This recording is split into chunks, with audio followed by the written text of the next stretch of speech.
When the fireman had picked him up, he said to the fireman, "My dad did this and he did it on purpose."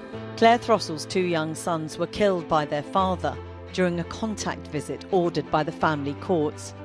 He lured them into his house with the promise of a new train set, then barricaded them into the attic, setting 14 separate fires. He was killed.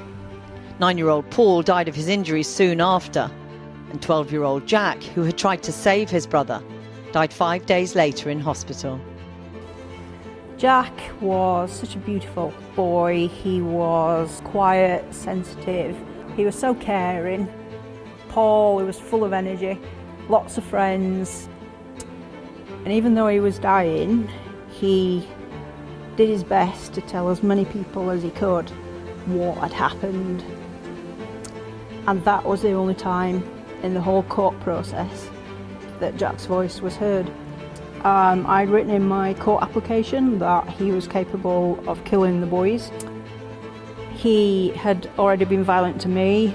He'd been abusive to the boys. And allowed contact that in the end cost you the lives of your two sons.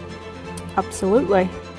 New research released by the charity Women's Aid today reveals that in the decade since Jack and Paul were killed, 19 other children have died at the hands of a parent who was a perpetrator of domestic abuse.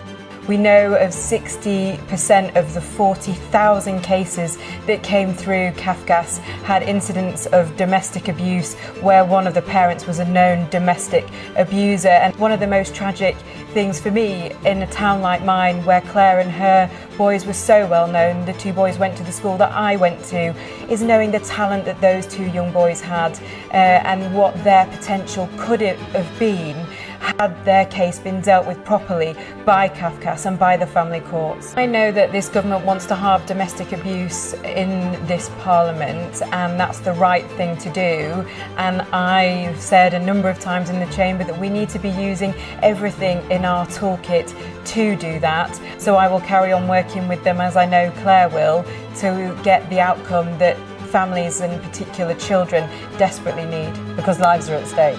They are.